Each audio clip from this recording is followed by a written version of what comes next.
podcast fam? Cody started his Agile learning journey at Tower Hill Insurance Group 12 years ago, where he experienced firsthand the power of autonomous teams. Growing up an avid fan of team sports and being coached in both the sports and business arenas, Cody's appreciation for the craft and his curiosity of change theory created a natural transition to becoming an Agile coach. What does it mean to be an Agile coach? Find out in today's episode 164 of the WHOA GNV podcast. You are listening to WHOA podcast, coming to you from Gainesville, Florida. Hello, everybody, and welcome to another episode of the WHOA GNV podcast, the podcast bringing you businesses and individuals that make you go, whoa. I am your host, Colin Austin, and today's episode is being brought to you by Kyle Cohen over at Leonardo's Millhopper. When the work week gets away from you and you look up and realize that you don't have time to cook dinner, pick up the phone and give our pizza family over at Leonardo's Millhopper a call. They have some awesome early week specials going on, like Manicotti Monday, Lasagna Tuesday, and Chicken Parm Wednesday. Plus, each order comes with delicious garlic knots. You get all of that, you guys, for $10. Take out, have it delivered through one of their partners, or better yet, go dine in. The salad bar is open again, and things have been really cranking as of late, so be sure to stop in to Leonardo's Millhopper today. Give them a call at 352-376-2001 or order online at leonardosmillhopper.com.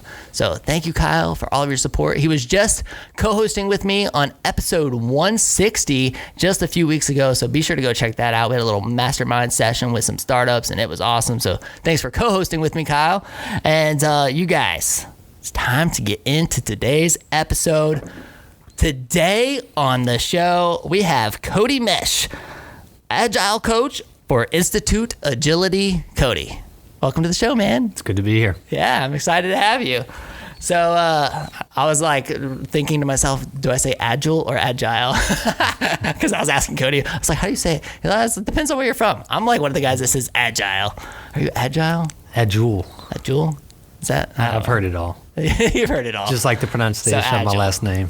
So Cody, before we dive into a lot of this stuff, let's start with your story, man. Like, tell everybody, where you're from, how you got to Gainesville, some of your career path, and then we're going to dive into some of this coaching stuff. How much time you have? So born and raised in Southeast Texas. Even though we're friends, you likely didn't know that about me. Born and raised in Southeast Texas. We're in Texas. Near Beaumont, Port Arthur. Okay. Yeah. I went to high school in San Antonio, so I'm a big Texas person. My brother and sister were born in Del Rio, Texas.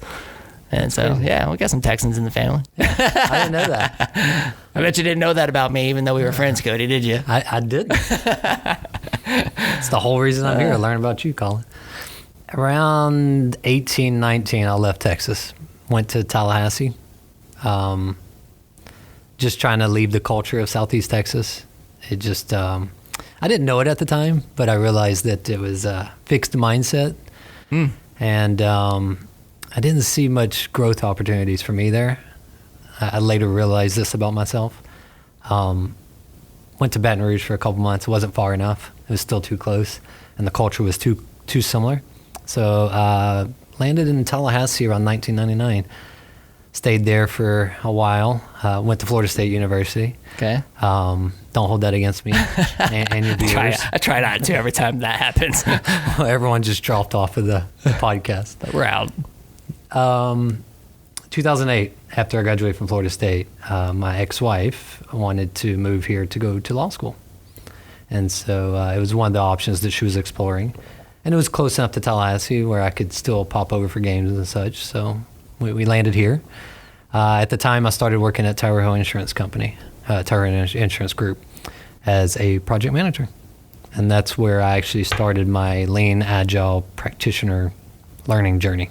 Okay. Yeah, still on that journey. All right. So what did that look like? Why did you? And explain. I think you got to even explain what it means, because I think people hear, Agile Coach, Institute Agility. What are those things? What is this Institute Agility, right? And then what does it mean to be an Agile Coach? We teach organizational yoga. No, slightly kidding. So at the time, as a project manager, this was during a time where the software industry, was experiencing a shift, going away from managing projects towards thinking about how do we deliver value incrementally. And so we actually had an Agile Coach. This is in the very early days of Agile Coaching becoming a profession and a service offering. And we had an Agile Coach, which is actually my mentor. I still consider Steve as my coach. And he came in, and what resonated with me at the time was the focus on creating teams as systems, as groups of people that stay together.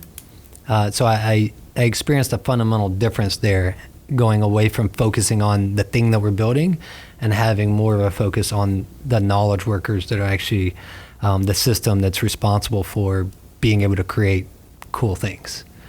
So it also implies that there's the ability to make quick adjustments, whereas traditional project management, it's pretty much a fixed feature set. So you lock in the scope. The old way of doing it was lock in the scope, and then you make budget and time as something that's flexible. Well, with Agile, we actually flip that upside down. You make the features flexible, and you lock in the time and the scope. Okay. So how has this gotten to where you are today? Because you're doing that with Tower Hill, right? Yeah, That's what you're saying. At Tower Hill, As I was a Scrum Master, which is basically I'm coaching one team. Okay. But also focused on coaching the rest of the organization by helping understanding what within the culture, what within the system of work, the way we work. Ultimately, that's what we do, is we help change the way we work as coaches. So I learned how to engage with knowledge workers and really create a system where we align on how we want to be, and we align on what we're producing together, and constantly making adjustments to those things. And really what it is having that growth mindset, but also it's a continuous learning journey. So through practicing it, I want to take you back for a second. Remember that I mentioned that at the same time, my ex-wife was the one that wanted to relocate to Gainesville. I was going through a period of my life where I was experiencing a lot of change. Work was changing. My at-home relationships were changing. I started to realize at that time how important relationships are to me, which I think I've spoken to you about that a little bit before, outside of the podcast. Yeah. So that was the fundamental time. And so at that time, working with Steve and understanding how work-life balance and how those things, they mesh, if you will, play on my name, the way that those things relate and impact each other, I wanted to have the same impact that Steve had on me for other people and relationships. Okay. And so that's what led to this institute, this coaching company? It led to, so the coaching company that I've helped establish recently is actually a reformation of the same people that helped make the original consulting firm back in 2011 when I joined it. I think I was employee number 3. Technically, I'm employee number 1 of this new, it's technically a startup. Okay. But we have an established network of people and clients. That same group of people, most of them that helped create Davis-based consulting back in the day, in 2011, is when I joined. That same group of people are also, 3 of us are starting this Institute Agility. Okay, and you've had this for how long? It's been an idea for a couple of years. So I want to fast forward a little bit. Okay. I joined Davis-based. That's when I began my coaching career and passion. Gotcha. And over the course of 10 to 11 years, I was a part of multiple acquisitions. So we grew Davis-based from 3 employees to 50-ish. at the point we were acquired by another consulting firm, which was one at the time, they had about 150 people. And they were one of the leading agile consultancies firms in the world. They were eventually acquired. So a year after Davis Base was acquired by Solutions IQ was acquired by Accenture, which grew us to being 200 people within a 400,000 employee global enterprise.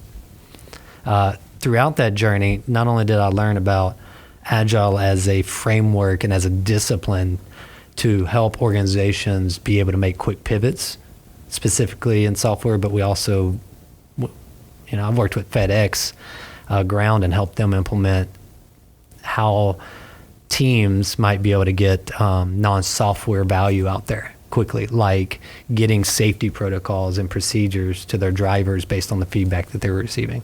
So I want to make sure that viewers don't view this as, oh, it's only about software. We can even speak later about how I believe these fundamental principles and values apply to families and how we use it at home. Okay, that'd be interesting. I've been able to be, the organizations that I was part of, they invested in us as knowledge workers, as people in the organization. I was able to go and learn from some of the best coaches, not just software development coaches, not just agile coaches, but professional coaches in whatever industry. Organizational relationships systems coaching is one of those. And so through working at this organization, you just fell in love with this craft of coaching, and you just had this spark of like, let me pull a couple other people and let's go do our own thing. I mean, how do you want to be different than everything that's already out there? So that's actually a very interesting question that you didn't even know to ask. So we actually believe that somebody we want to have an impact. Our mission is have an impact on the lives of the people in our organization as we grow, which we believe we're going to have exponential rapid growth. We have no desire to ever be acquired. We will be employee owned company. We're going to have more of a holacracy type of approach. We don't have a hierarchy, if you will. We believe in a mission to impact the world. And we, as part of that, it's interesting, Colin. There are agile coaches that talk about innovation and they help organizations to innovate, but the agile industry as a whole, we believe at Institute Agility, is that it's in a moment where it needs to rethink the approaches that we've used. And we believe that we can disrupt the agile coaching market with some new services or products. So some of the things that I worked with you on, Lean Business Canvas, things like that, we're actually deep in that right now. When I'm not engaging with clients, I'm engaging with my peers within Institute Agility, and we practice the same things that we coach other organizations to do. Interesting. So in the prelim stuff that I sent you, and just so like our audience is aware, I always send out like a little, it's really a quick questionnaire. Basically, so I know how the guests would like to be introduced on the show, like little things like that. But I always like to know where the passion is, where the fire is, and one of the things that you had said in the prelim stuff was it says that your curiosity of change theory created a natural transition to being an agile coach. Like, what do you mean by that? We all experience change differently, and whenever I started to learn through the teams that I was working with and even on, I noticed that change was easy for some and change was difficult for others, depending on where they're at in their work life, at home. There are a variety of influencers for that. So I wanted to study not only why certain teams were able to be successful and become successful and high performing quickly, whereas other teams, no matter how hard they tried, either they didn't get to a high performing stage, they didn't reach that stage of development. So I started to study the science behind behind change. And what I learned is that for some people, crossing over from what's true today to what is trying to happen, and that's what I try to help do, is help that new thing emerge, whether it be within an individual, a team of teams, or an entire enterprise, through large-scale transformations, if you will, of changing culture and behaviors and habits. I learned that how do you help as leaders and as change agents to navigate that switch, even for those that it's difficult. So for me, change is super easy. Really? For the most part. There are some things that are challenging, but I've learned how to navigate that. And one of the things is, how do I reach out for help? I recently started learning how to play golf.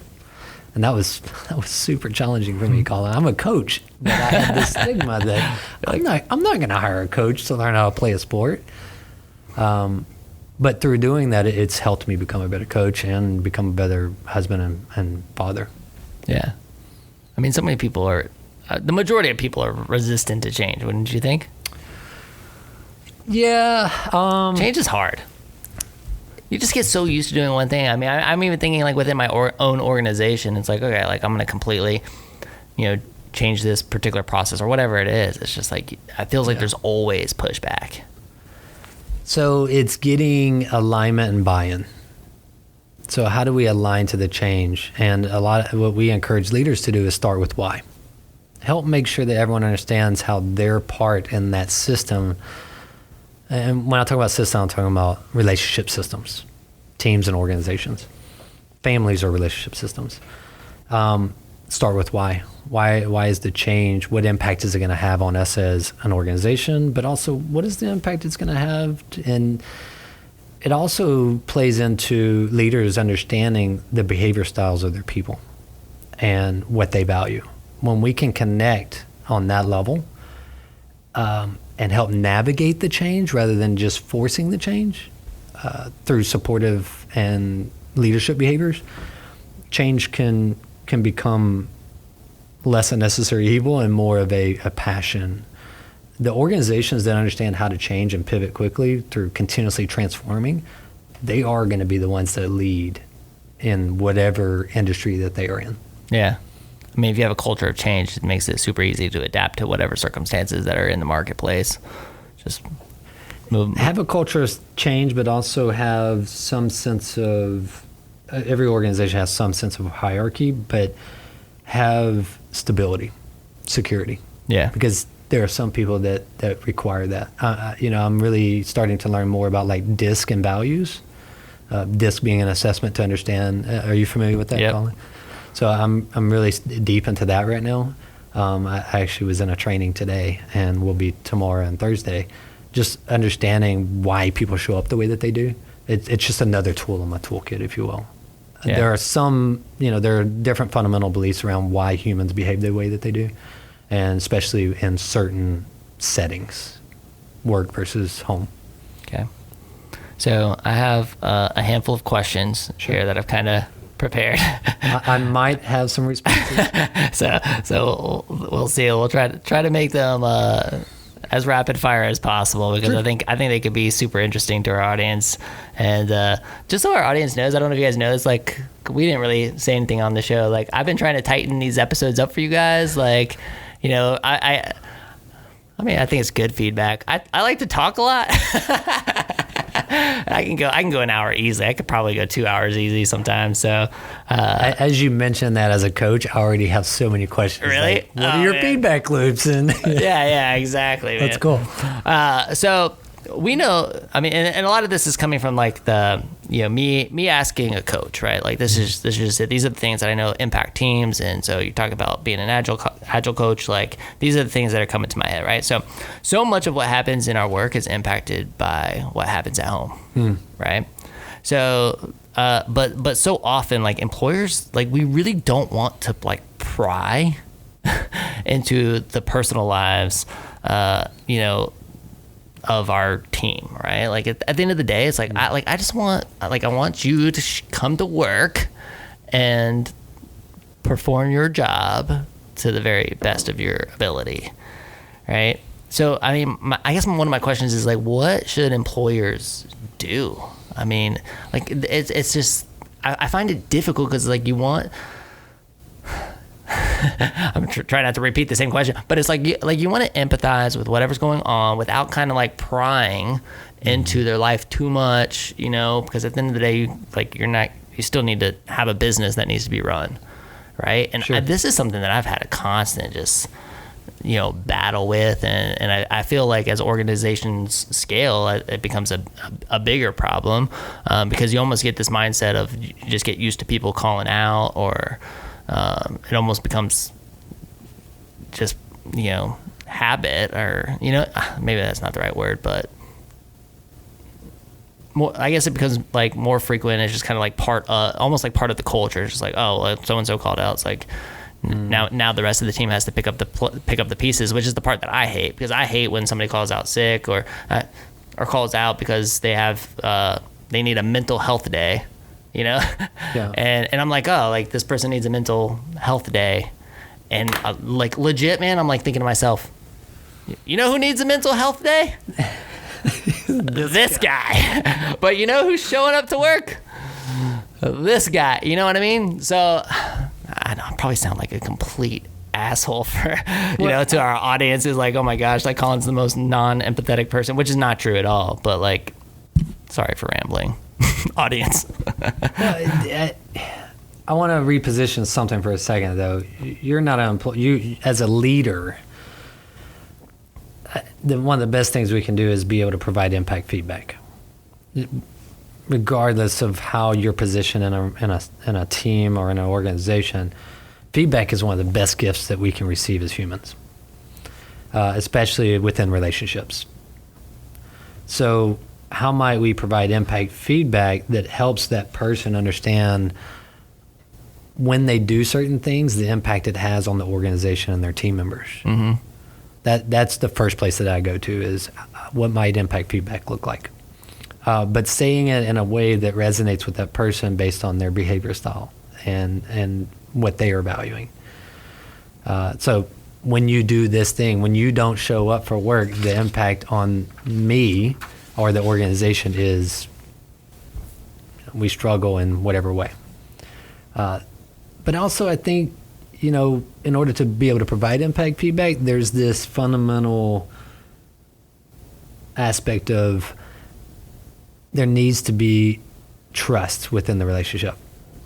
If you've never read The 5 Dysfunctions of a Team, the author talks about how without trust, none of the other things can evolve and become possible. So making sure that as a leader, you create a system, a culture where we trust that everyone's always doing the right things. At Davis Pace Consulting, we didn't have an employee handbook. Our employee handbook was, even when we grew to 50 people, was one statement. Do the right thing for your families, for each other, and for your clients. And when people didn't behave that way, we had a system where we had established, and we aligned on this frequently, was we give each other feedback, and we knew that. As difficult as the feedback might be to give, we knew it was the right thing to help. But Cody, isn't there like way too much gray area in that?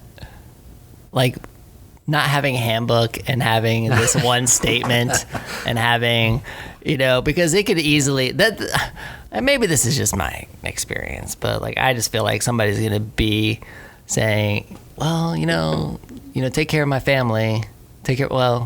I have to take care of my family today, so I can't take care of my clients. And if you want me to take care of my clients, well, then I can't take care of my family.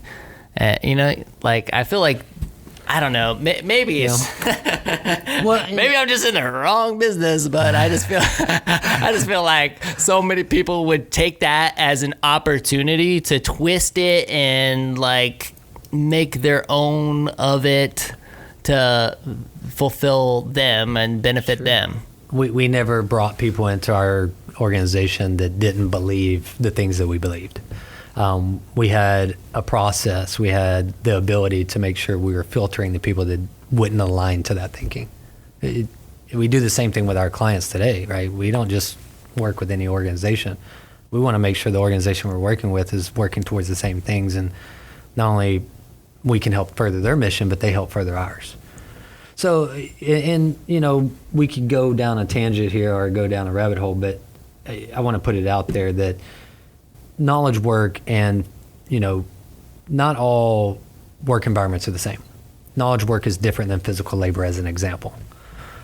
So the types of cultures that we are able to create, it's fundamentally different. People in a physical labor environment are motivated differently than those that need to innovate frequently. It's just the truth. Daniel Pink talks about that a lot. So it's important to understand that as well. What kind of work environment are we creating, and what is our mission and our vision? Constantly realigning to that. And when someone does something that doesn't further that mission, it's an opportunity for feedback. If we can't do that, we won't be able to grow as an organization. It's my belief. Okay. So a few minutes ago, you said something about, the stuff with family. And why don't you just kind of explain what you were thinking and where you were going with that? Whenever I put that out there, I had a moment of clarity. So whenever I think back all the time and I'm thinking about memories and moments, it's always about the relationship, the people. It's just who I am. That's what I value. I remember a time when Sarah, my amazing wife, she provided me feedback. And in the moment, she said that I changed my mind frequently. So I'm going to tie this in here in a second. At the time, I process things differently than most people. I need things to sit. It may be 6 months before I go back to that moment. Years later, I went back to that moment.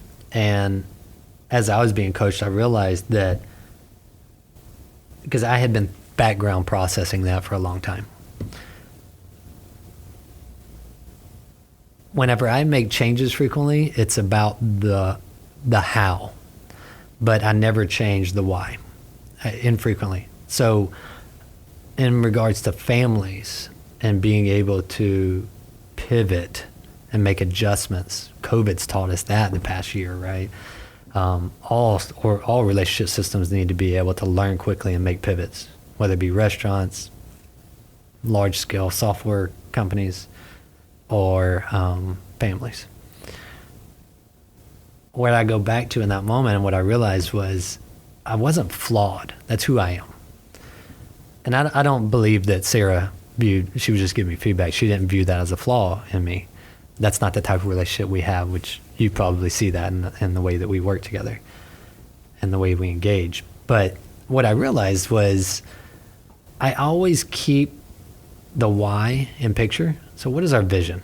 As families, we need to have some roadmap that we're working towards something. We're trying to build a house soon.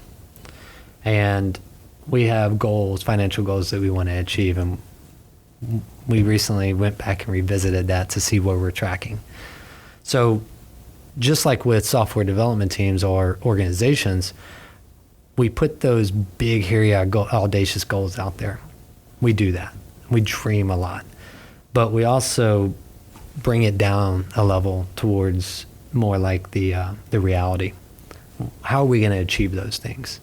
And we frequently have conversations about, we ask each other, how are things going? What's not working well?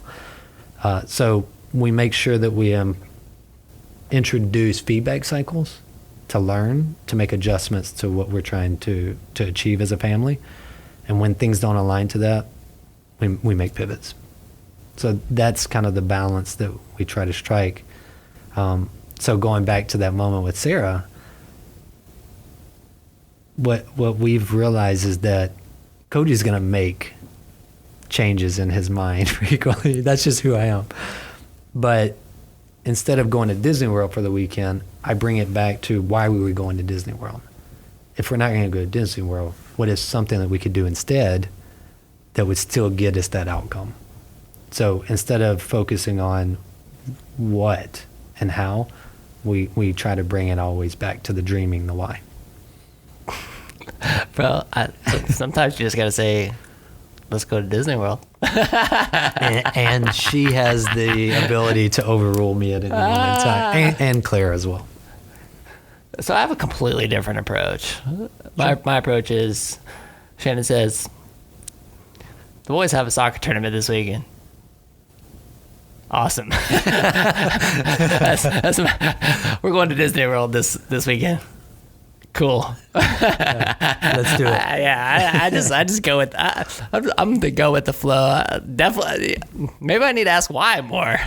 but that speaks to your behavior style. Yeah. Sure. You're comfortable with that, and she knows that about you. Yeah. No, I'm definitely like. For me, I'm like weekends, family time, whatever we're doing, soccer tournaments, hanging out at home, going on a weekend trip. Let's go. All relationships are different. What's important is that you understand what is important for each other and what they value and how we achieve that together. Cool. Yeah. So one of the things that, I mean, I'll just say this because you work with, teams and that kind of thing. I mean, from a small business standpoint, and from a lot of our listeners probably who own small businesses, one of the things that I find incredibly challenging is kind of knowing what motivates like each person, right? I think it's incredibly important to know that, but I also find it difficult to be able to not only remember what motivates each member of the team, but also be able to deliver on that. And so I'll try to explain a little bit, right? Like, well, I'll say, if you have any tips on ways to like really remember what, how employers can remember what motivates their different team members, I think that would be incredibly, and maybe that's some sort of feedback loop that you're constantly in. But in addition to that, like, let me try to set up an example. For one person, it might be money, right? Money can be the motivator. Sure. For another person, like, it could be that they want to leave right at 5 p.m. on the nose because they want to go coach their kids' soccer. Or maybe they want to leave at 4 p.m. because they want to go coach their son's soccer. But the business closes at 5. Well, I find it like, okay, if you let this person, that's what motivates them. They love their job. They'll come to work and they'll work hard until 4 p.m. and then they want to leave because they want to go coach their kid's soccer team. Yeah. Right? But then that almost looks like you're giving favor to that person by allowing that to happen when everybody else is working until 5 p.m. Right? But that the money is the motivator for this person. And so it becomes this like tug of war in a lot of ways, this constant battle of, and for me, like, I'm very much like, it doesn't matter why this person's leaving at 4. Like, why is it any of the rest of the team's business in a lot of ways? I'm like, I know that this is what this person wants to do. They want to go coach their kid's soccer team. You don't have kids, and I'm like completely making this example up. Like, this is not a real scenario or anything. But it's that kind of scenario, something that I see often and that I've had conversations with other businesses about. So I was just kind of curious about your perspective on something like that, bringing it full circle now, ways to keep track of, what motivates each team member. Sure. And then what do you do in a situation like that one? You tapped into a little bit. One is the feedback cycles, the feedback loops. That also implies that a team is self-organizing and self-managing, autonomous. One thing that we do is we make sure that we set up teams to where they organize and manage itself. To where through the feedback cycles, they have the opportunity, as long as we are achieving the goal of our team and the organization, everything's going to be okay.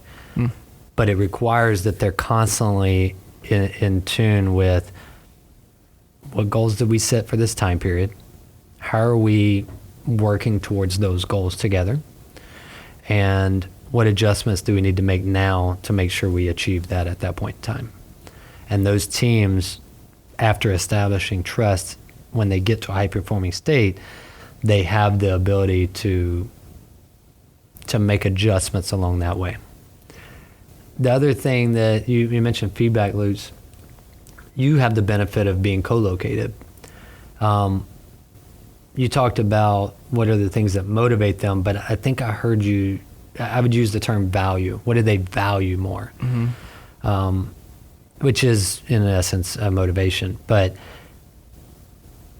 you have the benefit of being able to put information radiators. I see here in the studio, you've got things that radiate all over the place. What if, what prevents team members from being able to post what are the things that they value? So maybe help guide them in an exercise to where they could each feel confident and proud of displaying that for others to see. That might be a beautiful thing. That's one of the things that we did in the pre-COVID world, but now in a virtual world, we have to figure out how might we make those information radiators visible constantly in a digital space. But you have the benefit of having that co-location. So use that to your advantage, Colin. Yeah. This is interesting stuff, man. I mean, I could go down so many rabbit holes with this. What's cool about that is, put the team first. The teams are the fundamental value delivery system of organizations. Yeah, They need to be small. They need to be persistent and long-lived, stable, not static, stable. And when we create that, because learning how to work together being human together is the hardest part of being teams. It's not the things that we do. It's how we engage. And it all starts with conversation. Through conversation, our relationship can evolve. When our relationship evolves, our outcomes can improve. With companies that start to grow and they start to scale, are you making, focusing on smaller groups within a larger group? So let me give an example of that real quick, and it might help shape the conversation. Yeah. One of my clients right now, in the past 6 months, went from being a small startup going through and now is a publicly traded company. They went public with IPO, and they went from being small, and now they're experiencing more growth than any organization I've seen in quite a while. And they're experiencing some challenges related to that. So does that help frame a conversation? Yeah, I mean, I'm just kind of curious if there, from your experience, especially on this coaching side, is there like a perfect size team? Because if you go from 10 people to 50 people, things can change. The whole dynamic of everything can change pretty rapidly. Sure. But, is there benefit to having, groups of 10 within the 50? And should businesses really maintain that or think that way as they start to scale? I'll start by speaking from a position of technology teams, software teams, and then we'll branch out from there. Some of it's empirical evidence. Experience has taught us certain things. Some of it, a lot of what we coach and teach goes back to the science of relationships, and specifically the study of families, which is how I got into all of this. I struggled for a time there where I felt like I failed a relationship, my ex-wife. That's where all this stuff kind of goes back to. Relationships are so important. I don't ever want to fail in a relationship ever again. Or at least I want to play an influential part to have an impact in that. So when we blend empiricism and the science of relationships, what we've learned with software development teams is there is a minimum and a maximum size. We call them two pizzas teams. Actually, I think it's Jeff Bezos came up with that. You know who Jeff Bezos is? Yes. Okay. I thought you might. He said, I want 2 pizza teams. What he was implying is I want teams that are small enough where 2 pizzas will sustain them. It'll satisfy them. I've met some people that could be 1 person, but that's a different conversation. 5 to 9 people. The science behind it is 15 people is the max number of people that we can have a deep relationship with. And if we are working together and the impact of family and work is there's a meshing there, then we believe that the smaller we can keep our teams, the better, because then they can have an understanding of how we actually are in relationship together and be able to align quickly and frequently. So we typically say, 5 to 9 people for those teams. When you get there's things like communication channels. Have you studied the science between, it's a formula where the difference between 5 and 10 people, the communication channels is vast. So that's part of it, but it goes back to just being able to have that deep relationship with each other. Makes sense. Yeah, we keep small teams. Yeah. When we need more teams or more people to deliver something together, then we look at frameworks where we can align those teams. Right. We synchronize and align their cadence to where they can integrate and have those feedback loops. So when we scale, we look at scaling frameworks. But we try not to go there until we absolutely need to. Yeah. Yeah. It's interesting stuff, man. Where can our audience connect with you if they want to learn more about what you guys do and learn more about your Institute Agility? InstituteAgility.com. Okay. Or come out to Turkey Creek and play some golf with me. I'm looking for that too. But yeah, that's our website. Okay. InstituteAgility.com. Feel free. There's some contact us page. Certainly, if you're ever interested in some of the tools that we use, we'd love to have a conversation. I've actually recently started to engage with a local startup to understand what they're doing. I do it as volunteer work. Hopefully one day when they scale, they'll remember. They'll call me.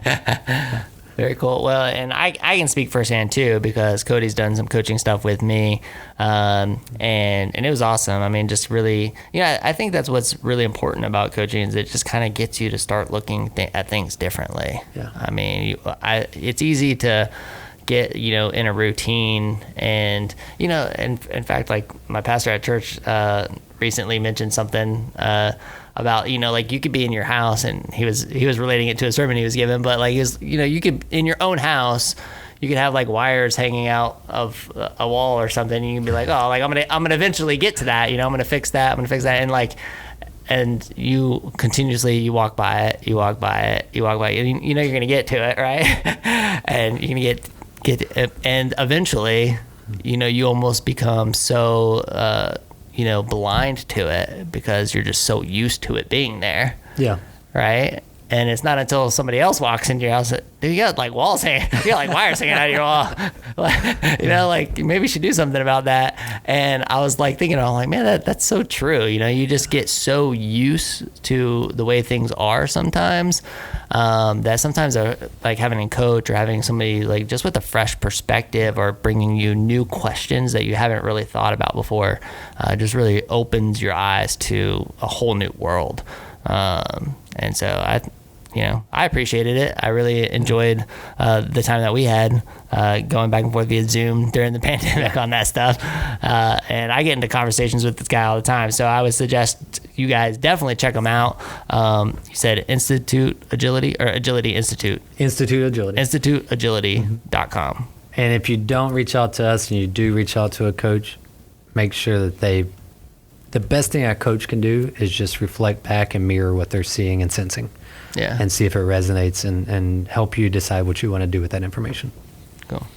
thanks for coming, Cody. Yeah, man. Thanks for the invite. This is cool. Absolutely.